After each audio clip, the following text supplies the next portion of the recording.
He tore my design in half right in front of the entire board. They laughed. They thought I was just another disposable engineer who wouldn't fight back. They didn't know I held the source code worth $220 million, the only thing keeping their empire from crashing with a single command line. And when the CEO ordered my termination to clear the path for his genius nephew, I decided to return everything, with interest. My name is Kendra Lawson, and I've been invisible for most of my career. Not literally. Of course, though, sometimes it felt that way when executives looked right through me during meetings, their eyes glazing over the moment I opened my mouth about compression algorithms or neural network optimization. At 34, I was the lead AI engineer at Novatech Systems, a tech giant worth billions, nestled in the gleaming glass towers of Riverton, Colorado. The irony wasn't lost on me. Here I was, the architect behind the end-stream compression algorithm that generated nearly 40% of our annual revenue, $220 million last year alone, yet I didn't even have a seat at the strategy meetings where they decided how to market my own creation. They called me the brain in the basement, though my office was actually on the 17th floor. Still felt like a basement when you're excluded from every decision that mattered.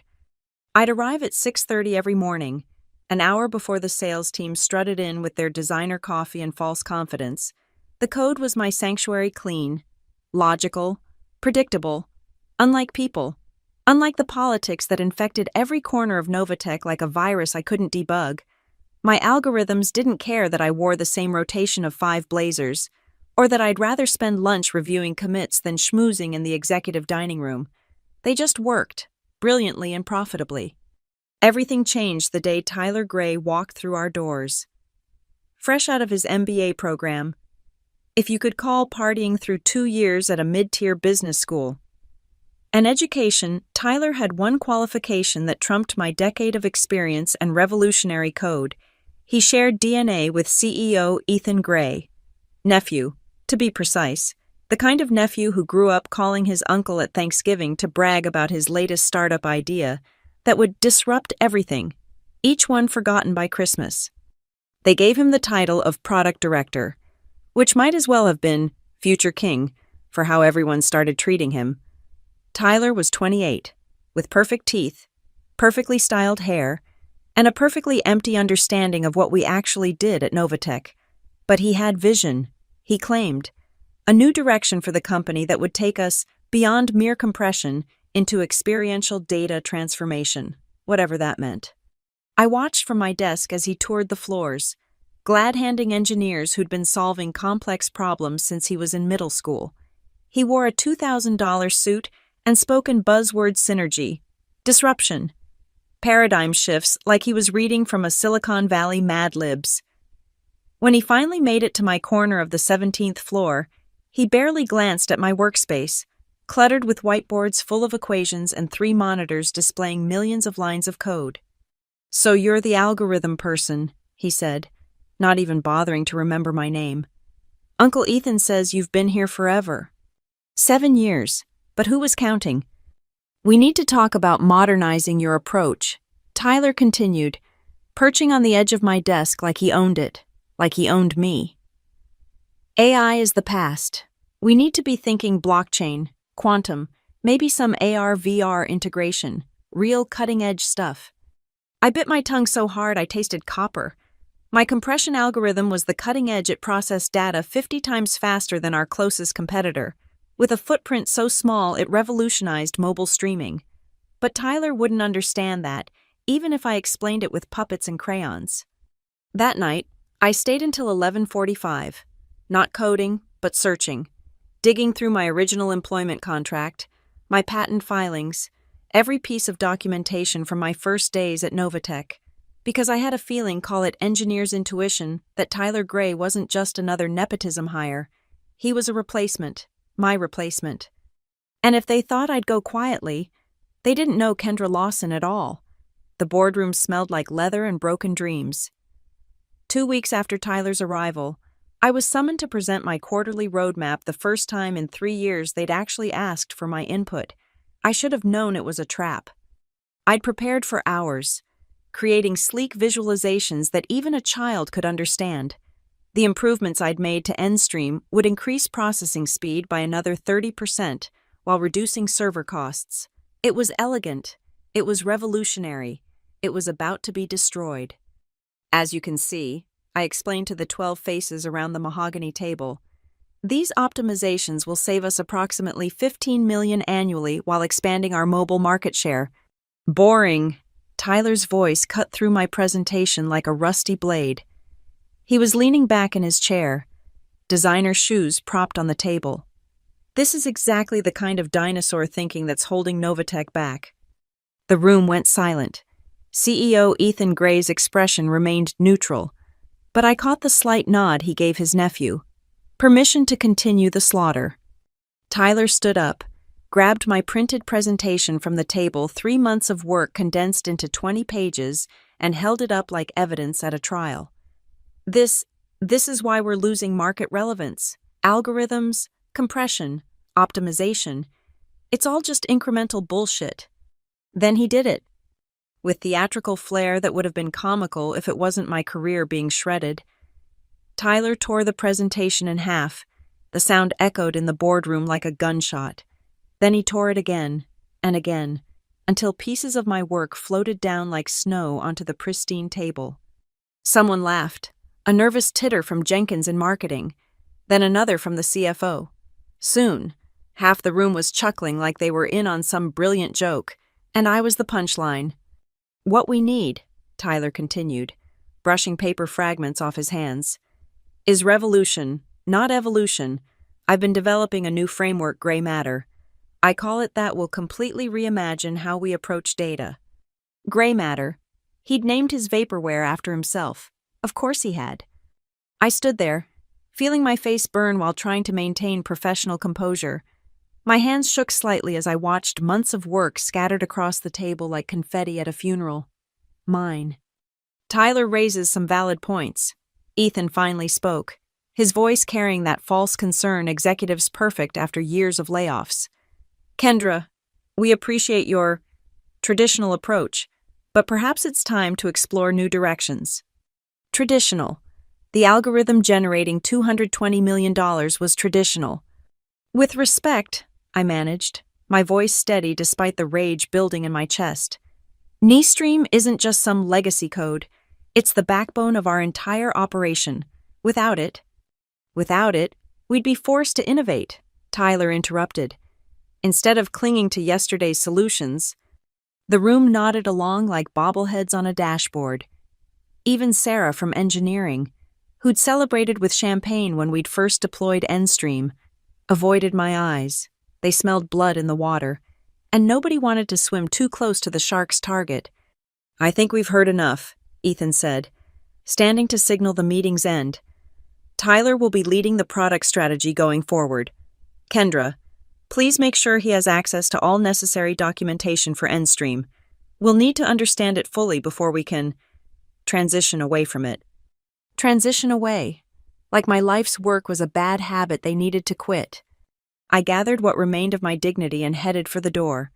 Behind me, I heard Tyler's voice. Oh, and Kendra. No hard feelings. It's just business. You know, nothing personal. But when someone destroys your work in front of your peers, when they laugh at years of innovation, when they call your brilliance boring, it's as personal as it gets. That night, I sat in my apartment, staring at my laptop screen. The EndStream repository glowed before me, millions of lines of code, thousands of hours, countless sleepless nights. They wanted documentation. They wanted to understand it fully. They had no idea what they were really asking for, or what they'd just declared war against. I pulled up my employment contract again, this time with a glass of wine and a determination sharp enough to cut glass. Somewhere in these pages was my ammunition. I just had to find it. Because Tyler Gray had made one fatal error in his little boardroom performance, he'd assumed I was powerless. He was wrong. The email arrived at 9:17 on a Thursday morning, marked Urgent Mandatory Meeting. HR Director Patricia Holbrook's name glowed on my screen like a neon tombstone. I knew what was coming before I even opened it.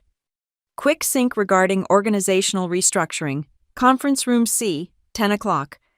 Quick sync. Corporate speak for execution. I spent the next 40 minutes backing up everything not the company's data, but mine. Every email where I'd proposed the Endstream algorithm, every timestamp showing I'd developed it before joining Novatech, every shred of evidence that might matter when the axes started falling. Conference Room C was deliberately chosen small, windowless, tucked away from the main offices where my professional death wouldn't disturb the worker bees. Patricia sat across from me with her practiced HR smile, the kind that never reached her eyes. Beside her, a security guard tried to look casual, as if he regularly attended termination meetings for the coffee.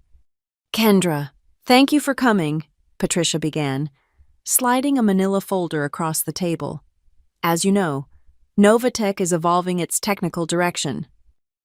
"You mean Tyler wants me gone?" Her smile flickered. "This isn't personal. We're simply aligning our resources with our new strategic vision." I opened the folder. Termination effective immediately. 3-month severance insulting for 7 years of service. And there it was, buried in paragraph after paragraph of legal prose, the NDA. Sign away my right to ever speak about Novatech, combined with a full transfer of all work product intellectual property and derivative works created during employment. "You'll need to surrender all company property," Patricia continued, reading from her script. "Laptop, keycard, any physical documents. Our IT team will revoke your access to all systems immediately upon your signature." "What about my personal projects?" "Everything created during your employment belongs to Novatech. That's standard." "Standard. Like firing the person who built your cash cow was standard." I picked up the pen, letting it hover over the signature line. Patricia's eyes followed the movement, eager to check this unpleasant task off her list. The security guard shifted his weight, probably calculating how quickly he could escort me out. "Before I sign," I said slowly, "I need clarification on the IP transfer clause." Patricia's smile tightened. "It's quite straightforward. All intellectual property created during employment. Yes, I can read." I set the pen down. "But Endstream wasn't created during my employment. I developed the core algorithm 6 months before joining Novatech.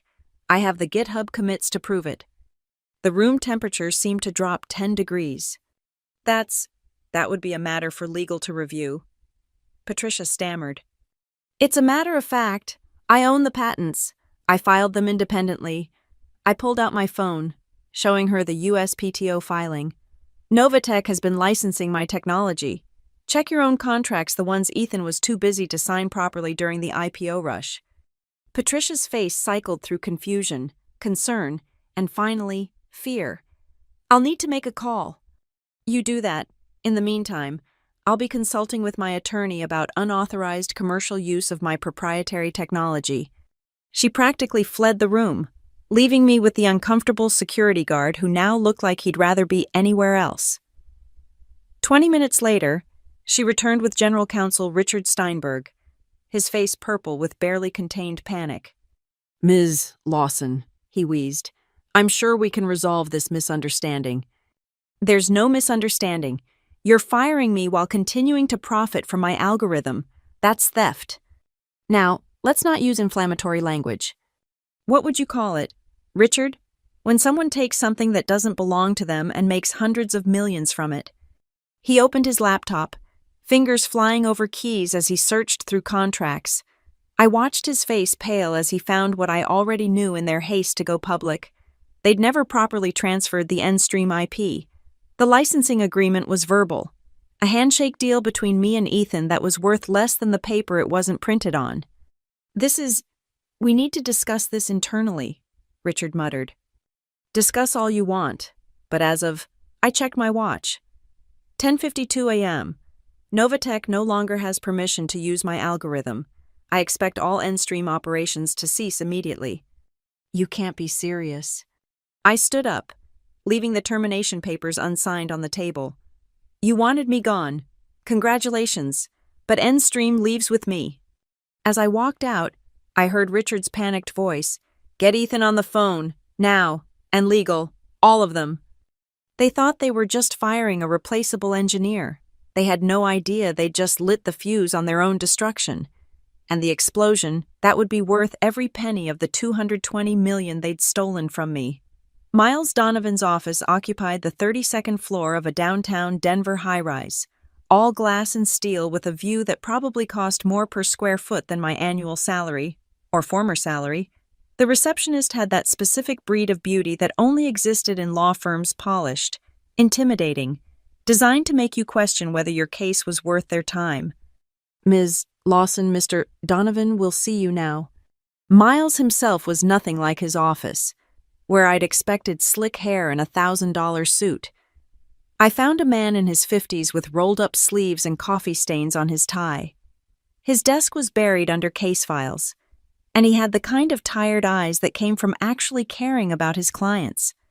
"Intellectual property theft from a Fortune 500 company," he said, reading my email summary. "Either you're delusional or you've got the case of the century. Let's find out which." I spread my documents across his chaotic desk employment contracts, patent filings, GitHub repositories, timestamp logs, everything I'd gathered during my 7 years of being careful, of knowing that someday someone would try to steal what I'd built. Miles studied each page with the intensity of a surgeon, occasionally making notes on a yellow legal pad. After 20 minutes, he leaned back and whistled low. "Holy shit, pardon my language, but holy shit. So I'm not delusional. You're sitting on a nuclear bomb. Novatech's entire compression infrastructure runs on your algorithm. Every byte of data they process goes through Endstream, video streaming, cloud storage, mobile apps, all of it." He pulled up Novatech's last earnings report on his monitor. $220 million in licensing revenue last quarter alone, and they don't own any of it. The original agreement was supposed to be formalized after my 90-day probation, but then they rushed the IPO. Ethan got distracted, and somehow it never happened. I kept meaning to follow up, but you were too busy making them rich to protect yourself. Miles shook his head. "Tale as old as Silicon Valley. Here's what we're going to do." He mapped out the strategy like a general planning an invasion. First, file for patent certification to establish clear ownership. Second, send a cease and desist to Novatech, demanding immediate suspension of Endstream usage. Third, prepare for the counterattack because there would definitely be one. "They'll claim you developed it on company time, using company resources," Miles warned. "Standard playbook?" Except I didn't. Every line of core code was written in my apartment, on my personal laptop. Before I even interviewed at Novatech, I was solving compression problems for fun because I'm exactly that kind of nerd. Thank God for nerds who document everything. Now, let's talk about damages. The number he suggested made me dizzy. 400 million. That seems conservative. They've been using your technology without license for 7 years. Industry standard for patent violation is treble damages. We could ask for more. I don't want to destroy the company. Just make them pay. Miles smiled for the first time. Oh, they'll pay. The question is whether they'll do it voluntarily or after we drag them through federal court. We spent the next 3 hours building our case. Miles had me recall every conversation about Endstream, every meeting where they'd discussed its value. Every time Ethan had praised it as the company's crown jewel. By the time we finished, the sun was setting over Denver, painting the mountains gold. "One more thing," Miles said as I gathered my copies. "Once we file, they'll come at you with everything. Job offers from competitors will mysteriously dry up. Your reputation will be attacked.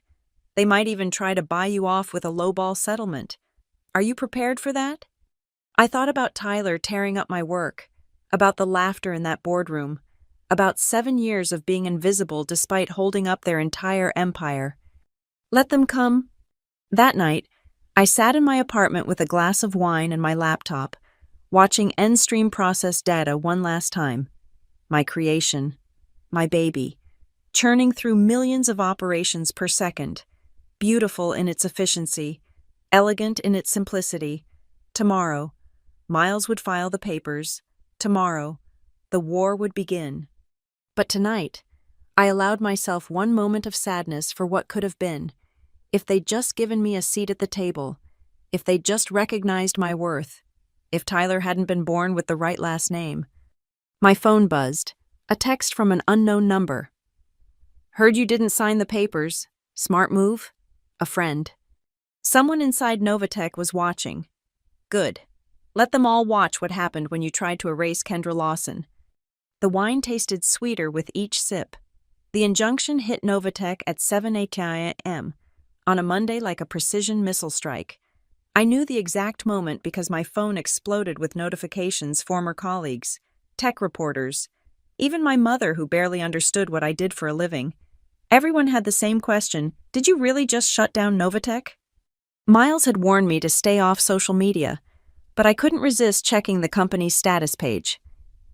Every service running Endstream displayed the same message: temporarily unavailable due to legal compliance, video streaming, cloud storage, mobile apps all dark, the entire empire, built on my algorithm, grinding to a halt. By 8:30, Novatech's stock price had dropped 12%. By noon, it was down 23%. The tech blogs were calling it Black Monday, and somewhere in Riverton, executives were probably breaking out their emergency bourbon. My phone rang, blocked number. Kendra, what have you done? Ethan Gray's voice had lost its CEO polish. He sounded old, desperate, human. I exercise my intellectual property rights. You should try it sometime owning what's actually yours. I mean, this is insane. You're destroying everything we built together. We didn't build anything together. Ethan, I built it. You profited from it. Small distinction. But lawyers tend to care about these things. The losses, do you have any idea? We're hemorrhaging millions every hour. 220 million divided by last year's operational hours. About 25,000 per hour. Actually, I did the math. Silence. Then, what do you want? Justice, fair compensation, a really good apology. Miles Donovan will send you the full list. This is Tyler's fault. I know that. He was overzealous. We can work this out. You let him humiliate me. You all laughed while he destroyed my work. And then you tried to steal everything I created. So no, Ethan, we can't work this out. Your lawyers can work it out with my lawyer. I hung up before he could respond. 30 seconds later, another call. This time, Tyler. You vindictive bitch, he started, and I almost laughed at how quickly his mask had slipped. Do you know what you've done to my uncle's company? Your uncle's company? I thought it was our company when you wanted to steal my work. It's just code. We can rebuild it, work around it. Then do it. Write your own algorithm. Oh wait, you can't, because you don't understand the first thing about compression theory, because you were too busy dreaming up gray matter to learn how anything actually works. I'll ruin you. You'll never work in tech again. Recording this call, by the way. Please, continue with the threats. My lawyer loves evidence. The line went dead. By Wednesday, the situation had escalated beyond my wildest dreams. Novatech's major clients were threatening to terminate contracts. The board called an emergency meeting. A leaked memo revealed they'd tried to hire a team of engineers to reverse engineer Endstream, but without the core architecture I'd kept in my head, they were lost. Sarah from engineering texted me. Lab is in chaos. Tyler tried to lead a brainstorming session to replace your algorithm. He suggested using blockchain for compression. I think Jenkins from marketing actually cried. Meanwhile, Miles was fielding calls from Novatech's legal army. They'd gone through the 5 stages of corporate grief in record time denial. The patents must be invalid, anger threats of countersuits, bargaining. What if we offer her job back? Depression, one lawyer apparently broke down during a conference call, and finally, acceptance how much to make this go away. They're offering $10 million, Miles told me over lunch on Thursday. No, $20 million, plus reinstatement as CTO. No, Kendra, that's a serious... They made $220 million last year alone, from my work, that they used without permission, for 7 years. Do the math, Miles. He grinned. I was hoping you'd say that. The media frenzy was the cherry on top. David versus Goliath in Silicon Valley ran headlines. Tech Twitter debated whether I was a hero or villain. Someone leaked Tyler's gray matter presentation, and it became a meme overnight pages of buzzwords and flowcharts that meant absolutely nothing. But the best part, that Friday afternoon, a courier delivered a package to my apartment. Inside was a printed screenshot of Novatech's internal Slack, sent by my friend from before. The board had called an all-hands meeting. Subject line, leadership changes and path forward. Tyler Gray was out, effective immediately. I poured myself a wine and sat on my balcony, watching the sunset over the mountains. Somewhere out there, servers sat idle, executives panicked, and a nepotism hire was learning that golden parachutes don't deploy when you never learn to fly in the first place. The war wasn't over, but the first battle, that was mine. Saturday evening. My doorbell rang at 8:45. Through the peephole, I saw Ethan Gray himself, looking like he'd aged 10 years in a week.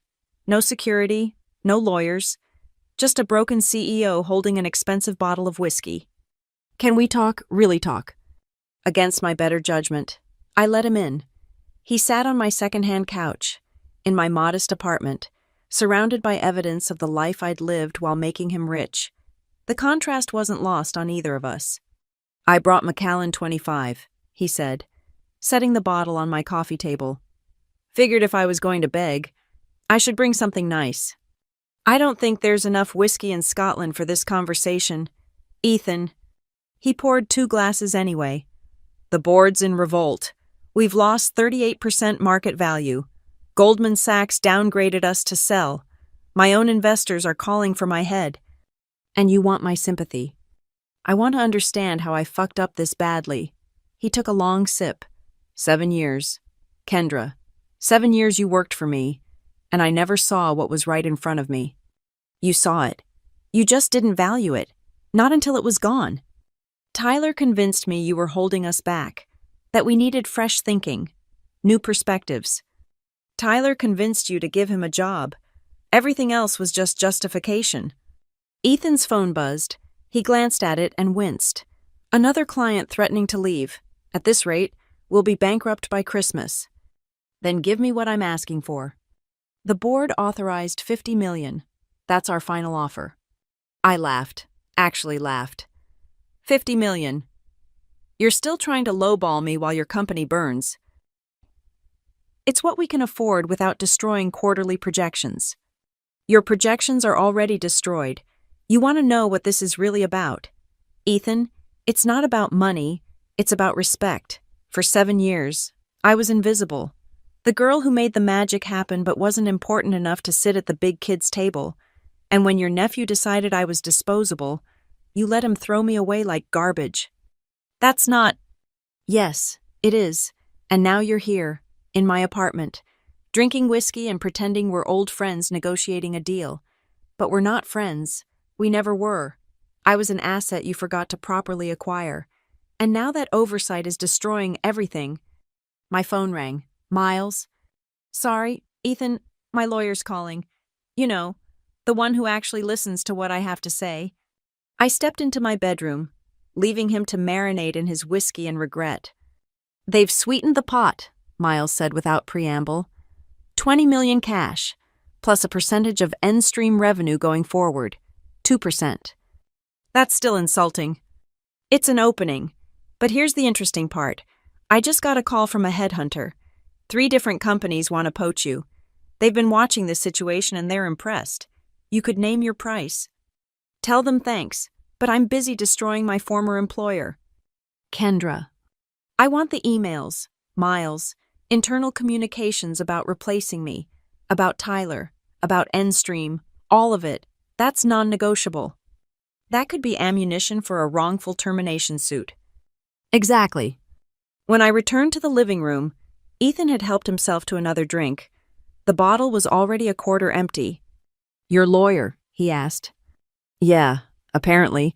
Your board's getting creative with their offers. What's it going to take, Kendra?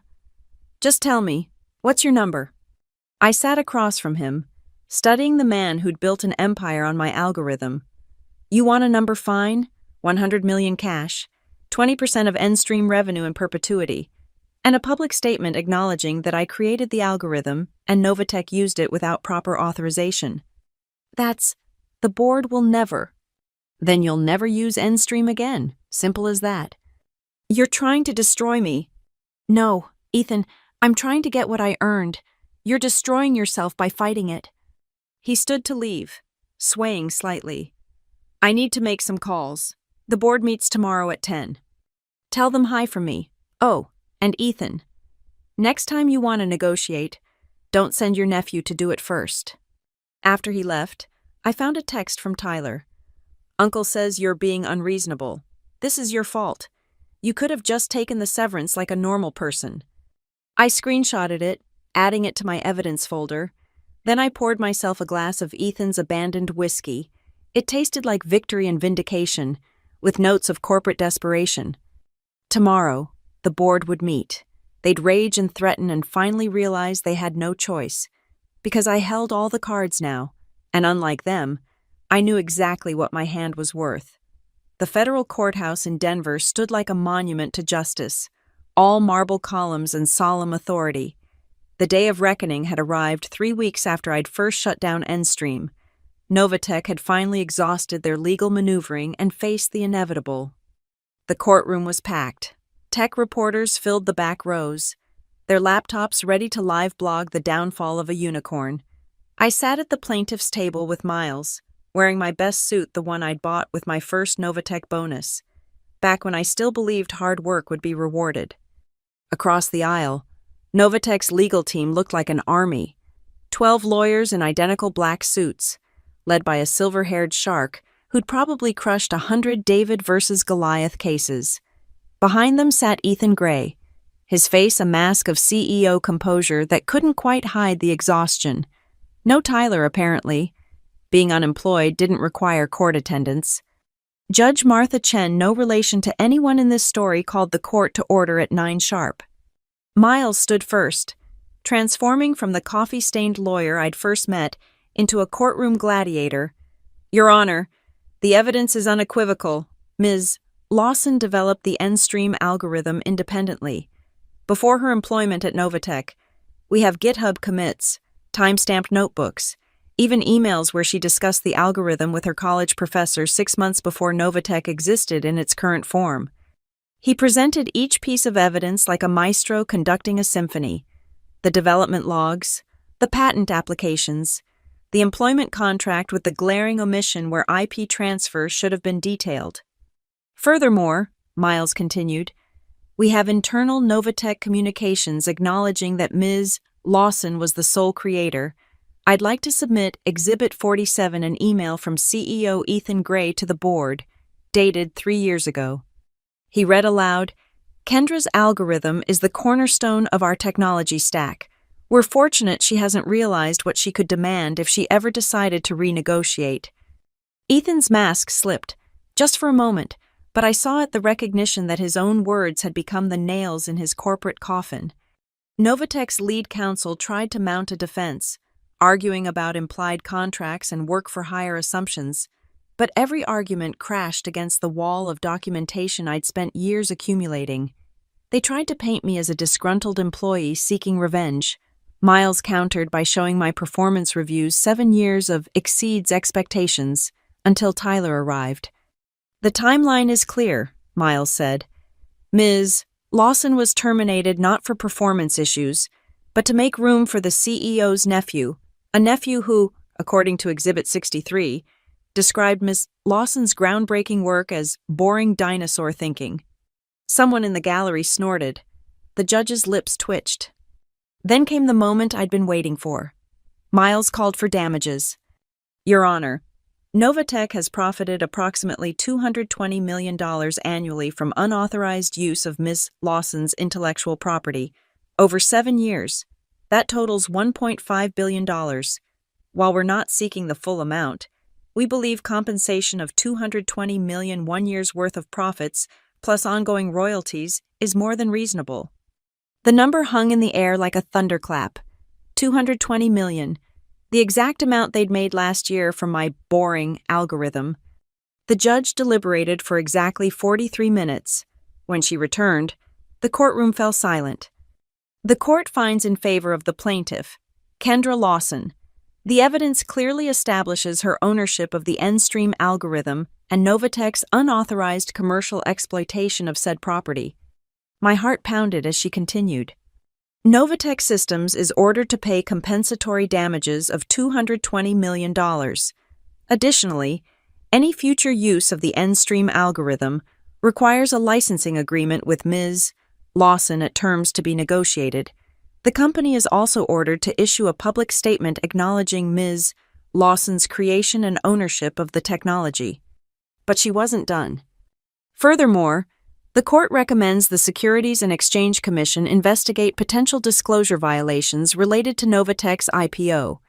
Given the company's failure to properly secure rights to its core technology, the gavel came down with finality. The courtroom erupted. Reporters rushed for the doors, phones already at their ears. Novatech's lawyers huddled around Ethan, whose face had gone the color of old paper. 2 board members in the gallery were already on their phones, probably calling emergency meetings or their brokers. Miles shook my hand, grinning like he'd won the lottery, which, considering his percentage, he basically had. As I stood to leave, I caught Ethan's eye across the courtroom. For a moment, we just looked at each other, the CEO who'd built an empire on borrowed brilliance and the engineer who'd finally collected what was hers. He nodded once, not approval, exactly. Maybe just acknowledgement that the invisible girl had won. Outside the courthouse, the Denver sun felt warmer than it had in years. Reporters shouted questions, but I walked past them all. There'd be time for interviews later, time to tell my story properly. My phone buzzed, a text from Sarah. Tyler just posted on LinkedIn that he's exploring new opportunities in blockchain innovation. Also, champagne tonight. I smiled, typing back, "The good stuff. I think I can afford it now." The rooftop bar at the Millennium Tower offered the best view in Riverton, a fact I'd learned from expense reports I'd processed but never experienced myself. Until tonight, I stood at the edge, champagne flute in hand, watching the Novatech building glow against the darkening sky. Every window blazed with light, the sure sign of a company in crisis mode. 6 months had passed since the verdict. The wire transfer had cleared within days, $220 million landing in my account with a satisfying finality.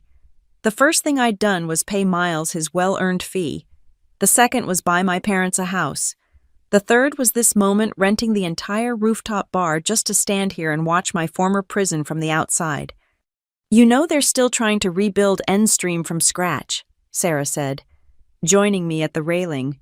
She'd quit Novatech 3 weeks after the trial, along with half the engineering team. "The new CTO claims they'll have a replacement algorithm by next quarter." Good luck with that. I took a sip of champagne Dom Perignon. Because why not? Compression theory isn't something you learn from YouTube tutorials. Speaking of which, did you see Tyler's latest LinkedIn post? He's pivoting to AI-powered social media disruption now. Let me guess he's seeking angel investors for his revolutionary platform that'll change everything. You know him so well. We laughed, but there was no real malice in it anymore. Tyler Gray had become irrelevant the moment his uncle's protection disappeared. Last I'd heard, Ethan himself had been forced to step down. Golden Parachute significantly deflated by the SEC investigation. The board had brought in new leadership, but Novatech's stock still hadn't recovered. Hard to rebuild trust when your core technology was revealed to be stolen goods. "So what's next for you?" Sarah asked, besides counting money and drinking champagne. I'd been asking myself the same question, 34 years old, wealthy beyond my wildest dreams, with job offers from every major tech company flooding my inbox. I could work anywhere, do anything. The invisible engineer had become the most visible person in Silicon Valley. "I'm starting my own company," I said. "Lawson Technologies. We're going to build the next generation of compression algorithms, make N-Stream look like Stone Age tech. I'll need a good team, interested." Sarah clinked her glass against mine. Hell yes. As we talked about the future, our future, one we'd build without toxic bosses or corporate politics, my phone buzzed, an email from an address I didn't recognize. Ms. Lawson, you probably don't know me, but I wanted to thank you.